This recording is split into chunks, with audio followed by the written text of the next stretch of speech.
bareng Shimi in Finland. Video kali ini aku bakal ngebahas tentang virus corona atau COVID-19 ini di Finlandia. Jadi aku bakalan sharing tentang pengalamanku menjalani tes COVID-19 ini karena sesuatu hal. Jadi di sini aku bakal mulai dengan sedikit story-nya kenapa sampai aku ke tes itu atau aku harus melakukan tes itu. Jadi ceritanya seperti ini, beberapa saat yang lalu ketika itu aku kan ngegrill. Jadi teman-teman pernah lihat aku buka puasa panas-panas itu ngegrill dan di situ itu banyak asapnya dan di situ aku ngerasa mulai batuk-batuk gitu ya. Jadi aku ya udah deh aku mungkin ini cuman karena asap gitu dan beberapa hari sampai seminggu itu aku batuk-batuk terus.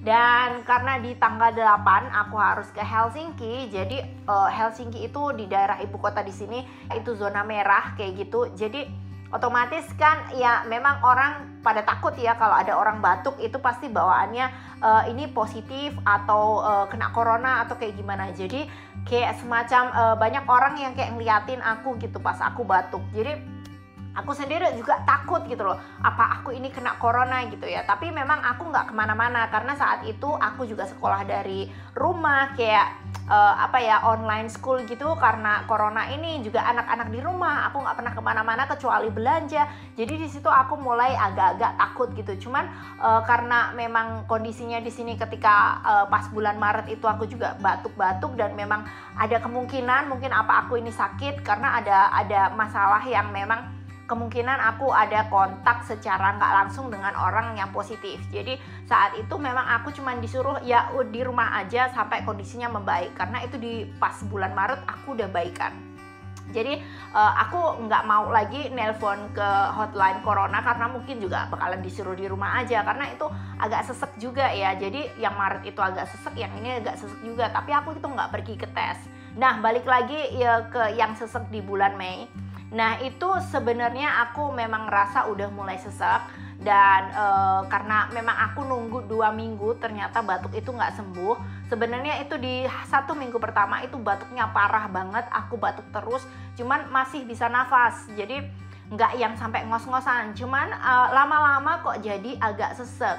Kalau pakai baju yang agak ketat itu rasanya sesek banget gitu. Jadi aku otomatis ya udah deh aku kayaknya periksa aja gitu. Jadi itu udah hampir sebulan karena aku nggak mau nunggu-nunggu lagi, takut misalnya ada apa-apa. Karena kan kalau dari gejala coronavirus itu katanya 14 harian lebih dikit gitu udah mulai sembuh. Tapi kenapa aku masih sesek gitu.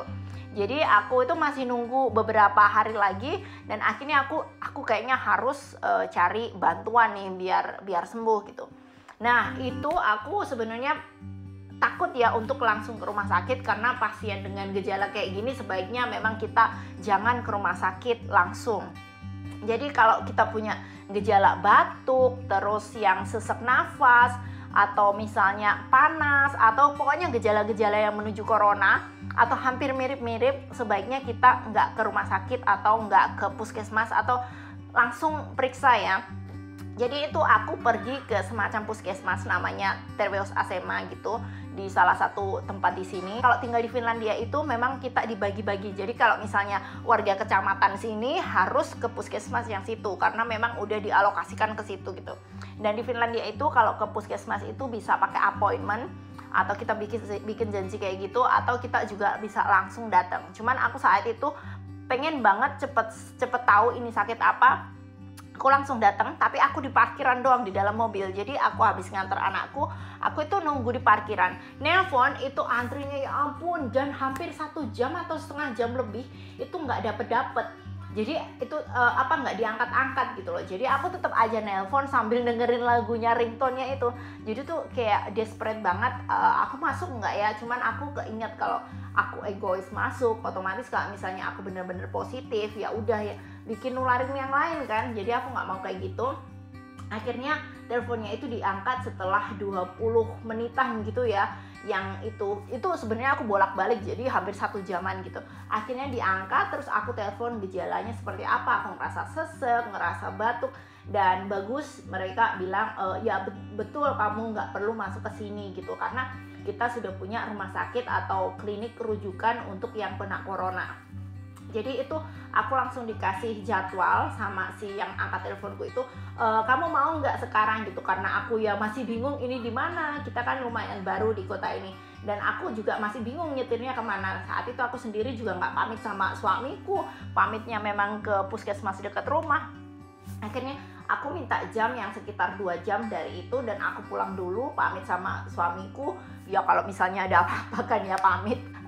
Jadi aku itu pas jamnya aku memang datang ke sana, dan itu tempat rumah sakitnya itu yang dijadikan rujukan itu memang dulunya itu tempat apa ya, kayak klinik yang bagian mata gitu. Jadi aksesnya itu dari parkiran ke masuk ke dalamnya itu kagak ngelewatin yang kayak rumah sakit, misalnya ngelewatin resepsionis kayak gitu. Jadi kayaknya mereka memang ambil tempat itu karena aksesnya dari parkiran ke sana. Jadi kita itu harus nunggu di luaran di parkiran itu sampai nanti dipanggil. Jadi pas jamnya itu ada nurse atau perawat yang memang keluar dari dalam itu manggil kita. Aku pikir mereka bakalan pakai APD yang lengkap gitu, ternyata enggak. Jadi ya memang pakai baju apa ya namanya, kayak baju lengkap gitu, pakai aku lupa pakai sarung tangan atau enggak, itu yang pasti mereka pakai kacamata yang paling aku ingat. Yang pas aku datang pertama masuk itu dikasih tisu, kalau misalnya batuk disuruh tutupin tisu itu, dan disinfektan juga di mana-mana ya. Pas aku masuk itu memang banyak sekali nurse-nya di situ, dan tempat ruang tunggunya pun dipisah-pisahin. Jadi kayak biasanya kan memang ada bangku panjang gitu ya. Nah, ini sekarang dipisah-pisahin gitu. Jadi disuruh nunggu di situ, dan akhirnya dipanggil untuk suster yang memeriksa apa ya, kayak nanyain gejalanya apa sebagainya dan bla bla bla. Aku juga ceritain gimana, terus ditanyain pernah ke zona merah atau enggak kayak gitu. Jadi setelah susternya ngecek suhu badan kita, terus nulis gejala-gejalanya, karena semua bakalan terekam di situ ya.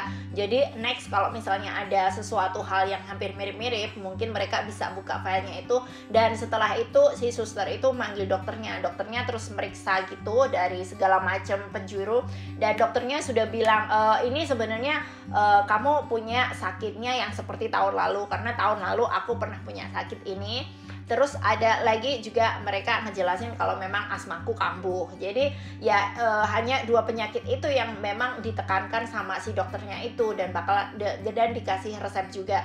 Tapi memang dokternya itu nyuruh aku ke tes juga. Jadi setelah itu selesai, setelah dijelasin, ngasih resep segala macem, aku disuruh nunggu untuk ikutan tes corona COVID-19 ini. Dan itu nunggu sebentar, akhirnya pas di sana udah sepi, jadi aku tuh dibawa ke ruangan yang agak beda gitu, dan di situ baru mereka itu susternya pakai baju yang bener-bener APD yang berukut gitu ya istilahnya, yang pakai kacamata, rambutnya ditutupin, terus pakai segala macemnya itu. Jadi mungkin di situ karena lebih ke siapa tahu kalau misalnya memang ada yang positif, jadi di situ memang kayak pakai APD lengkap gitu. Dan tesnya itu ya kayak pertama ya ditanyain kayak misalnya di sini ada hengkilotunus atau nomor ID kita, yang mana itu semua kayak keakses. Jadi kita nggak perlu ditanyain umurnya berapa, di situ bakalan tertulis umurnya berapa. Dan itu kayak dibikin label yang dimana ditempelin di tempat untuk tesnya itu. Dan di situ tuh tesnya itu kayak pakai sebatang apa ya, kayak silikon atau plastik kayak gitu yang panjang kayak sedotan tapi kecil gitu. Terus kita itu disuruh apa ya, ngedongak gini, terus dimasukinnya lewat hidung gitu. Jadi pertama diukur seberapa gitu, terus dimasukin, dicolokin celup gitu. Nggak tahu, kayaknya masuk sampai ke kerongkongan kali ya. Jadi kayak itu yang dites itu kayak lendirnya gitu kali ya. Nggak tahu deh, itu mungkin yang suster ya yang ngerti, yang apa, yang dokter, yang perawat-perawat yang bakalan ngerti. Nah itu pengalamannya kayak gitu. Jadi rasanya itu masih kebawa selama beberapa jam kayak gitu. Cuman yang nggak sengeri yang aku takutkan ya. Jadi ya ini adalah pengalaman yang sangat berharga banget buat aku, karena ngerasain juga deg-degannya, terus ngerasain juga ketakutannya. Bukan karena takut akunya sendiri sakit doang, tapi takut kalau misalnya aku kemana-mana itu sampai nular atau nularin ke orang lain. Itu yang paling banget aku takutin. Karena kayaknya gimana gitu ya, karena aku butuh ke supermarket, ketemu orang, ntar jangan-jangan aku nularin. Ntar jangan-jangan keluargaku, misalnya anakku ke sekolah, terus dia memang carrier, itu nanti ke sekolah ketemu sama temennya, terus nanti ketemu temennya ketemu sama kakek neneknya. Aduh, aku tuh kayaknya kebawa perasaan aja. Dan sekarang setelah tahu hasilnya negatif gitu, jadi yang bawaannya itu plong. Jadi kalau misalnya mau kemana-mana pun udah yang nggak kepikiran jangan-jangan aku nularin. Walaupun aku batuk udah tahu kalau misalnya itu negatif gitu ya. Cuman selama masa pandemik ini dan aku masih juga ada batuknya, walaupun itu dari asma, itu kayaknya lebih baik ya aku memang di rumah aja. Takutnya orang-orang punya pikiran yang macem-macem ya. Jadi sama-sama melindungin aja, karena nggak semua orang bisa kayak relax gitu ya. Ada juga orang yang memang benar-benar punya pemikiran yang takut banget tertular gitu. Apalagi orang-orang yang punya resiko kalau misalnya kena penyakit ini, punya resiko yang fatal kayak gitu. Dan ya sekarang sudah lega, walaupun memang masih ada PR untuk nyembuhin penyakit yang lainnya. Dan memang sekarang udah dikasih obat dan semoga aja nggak tambah parah, atau ya kalau bisa sih sembuh total. Tapi kayaknya ya kita lihat aja, lagi berusaha. Karena suaraku juga jadi serak-serak kayak gini ya. Dan karena kebanyakan ngomong di vlog juga kali ya, harusnya memang cuti ke vlognya. Tapi ya gimana sih, aku nggak bisa sekarang, jadi kayaknya addicted banget ya dengan vlog itu. Karena sharing informasi juga lebih seneng lagi, karena vlog akhir-akhir ini juga banyak yang nonton, jadi banyak orang yang dapat info dari sini juga. Nah gitu aja ya, alhamdulillah semuanya baik-baik saja, dan aku juga masih dalam tahap penyembuhan. Dan semoga aja kita semua dilindungin dan wabah ini segera berlalu, dan gak ada tes-tesan kayak gini, gak ada kecemasan, gak ada stay home lagi. Bagaimanapun juga berusaha melindungi diri sendiri, dan semoga kita semua dalam lindungannya. Dan kalau misalnya masih mau yang nggak penting-penting banget, nggak perlu keluar dulu, karena untuk mencegah penyebarannya semakin parah. Dan semoga kita semua diberi kesehatan dan semua segera kembali normal. Oke, sampai ketemu lagi. Semoga informasi ini bermanfaat dan dadah.